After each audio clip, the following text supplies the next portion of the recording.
Hallo an alle, ich hoffe, es geht euch heute gut. Also heute reden wir über Deutsch. Warum und wie habe ich Deutsch gelernt? Und wie ich es eigentlich pflege.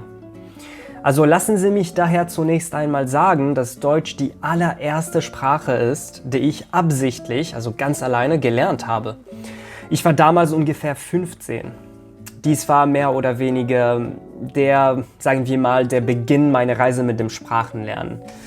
In meinem Land gibt es ein Klischee, dass Deutsch extrem schwer zu lernen ist und dass es super lange Wörter enthält, dass es für das Ohr so hart klingt, dem ich je nach gesprochenem Dialekt zustimmen würde.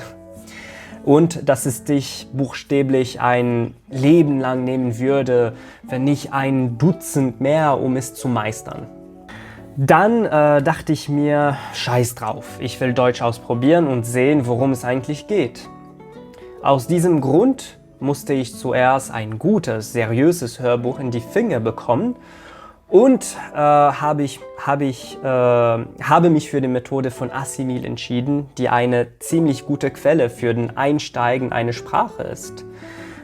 Ich verbrachte dann meine ersten 3 bis 5 Monate damit, mich durch dieses Buch zu arbeiten, während ich mir die Aufnahmen anhörte, die dabei auch waren mit dieser Methode. Allerdings hatte ich das Gefühl, überhaupt nicht voranzukommen. Es war irgendwie frustrierend. Mir gingen Gedanken durch den Kopf wie zum Beispiel, vielleicht kann ich kein Deutsch lernen und vielleicht habe ich nicht das sogenannte Sprachgen in meinem System. Aber was fehlte eigentlich? Ich habe alle Anweisungen im Buch befolgt, tat alles methodisch, Schritt für Schritt. Mit der Zeit dachte ich mir, vielleicht muss ich meine Herangehensweise irgendwie ändern. Und das habe ich getan. Ich fing an, außerhalb des Buches andere Aktivitäten, Tätigkeiten auf Deutsch zu machen. Zum Beispiel, ich fing an, mehr authentische Videos auf YouTube zu hören, wie Easy German zum Beispiel, ihre Kanäle auf YouTube, Galileo und so weiter. Themen, die mich interessieren und die mich fesseln. Ich habe darauf geachtet, immer auf verständliche Beiträge zu hören. Das war das Wichtigste daran. Das heißt jetzt nicht, dass ich alles zu 100% verstehe, aber zumindest die meisten Wörter und Ausdrücke aus dem Kontext herauslesen kann.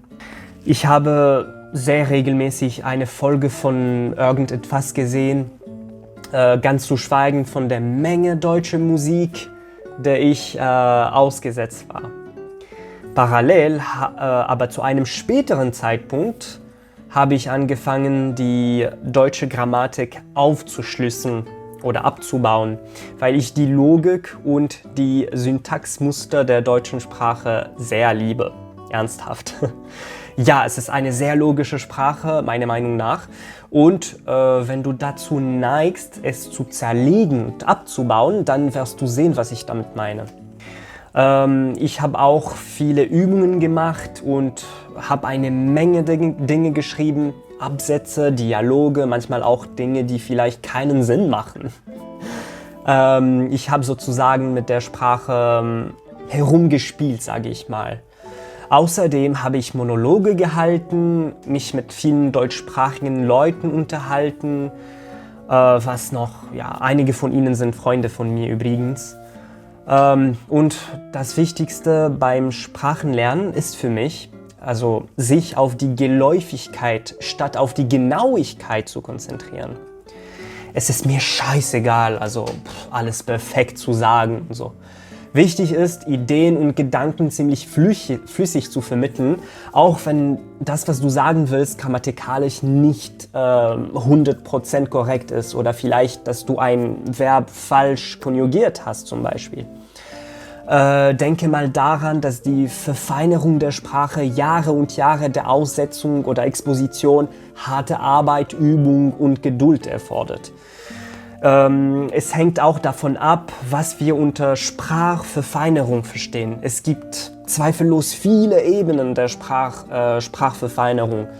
Ich bin zuversichtlich, sagen zu können, dass ich nicht einmal meine Muttersprache auf höchstem Niveau spreche. Das heißt fehlerfrei, alle Grammatikregeln einhalte und in jedem Kontext das am besten geeignete oder das passendste Wort wähle. Und vielleicht tut es keine von uns, oder? Jedenfalls bin ich bei jeder Gelegenheit ganz in die Sprache eingetaucht und das hat einen ganzen Unterschied gemacht, würde ich sagen. Deutsch begann für mich sehr sinnvoll zu sein. Es begann für meine Ohren ganz natürlich zu klingen. Dann verstand ich die Kraft der immersiven Bildung. Das Gehirn liebt diese Art des Lernens. Es ist wie ein Schwamm und nimmt Daten von allen unseren 5 aktivierten Sinnen auf. Okay, vielleicht ohne den Geschmack, also 4 Sinnen allgemein. Aber ja, das ist es im Grunde. Hören verbessert ihr mündliches Verständnis. Lesen verbessert ihre Lesefähigkeit. Schreiben verbessert ihre Schreibfähigkeit. Und Sprechen natürlicherweise verbessert ihre Sprechfähigkeit. Viele meiner Studenten sagen zu mir, also ich höre viel zu und verstehe ganz viel, aber sprechen kann ich noch nicht. Dann frage ich sie, üben Sie das Sprechen überhaupt? Sie sagen, nein, dann sage ich, nun, gut Klavier zu spielen wird man nicht, wenn man sich nur Klavierkompositionen anhört, oder? Damit Sie sprechen können, müssen Sie den Mund öffnen und Klänge aus dem Mund erzeugen. Trainieren Sie die Gesichts- und Wangenmuskeln, die Sie haben. Nun, wie pflege ich mein Deutsch? Kurz gefasst, Deutsch ist zu einer wichtigen Sprache in meinem Leben geworden, da ich es auch beruflich nutze. Ich unterrichte seit über fast 2 Jahren Deutsch, also muss ich es ab und zu weiter verbessern. Wie bereits erwähnt, schaue ich mir immer noch viele YouTube-Videos auf Deutsch an. Ich folge auch Deutschlehrern auf Instagram zum Beispiel, die regelmäßig über neue Wörter und Redewendungen, Sprichwörter und so weiter posten. Außerdem schaue ich mir Netflix-Serien oder Filme an, die mich ansprechen. So, das war's. Es ist keine Magie, eine Sprache zu pflegen, wirklich. Wiederholung ist der Schlüssel, würde ich zweifellos sagen.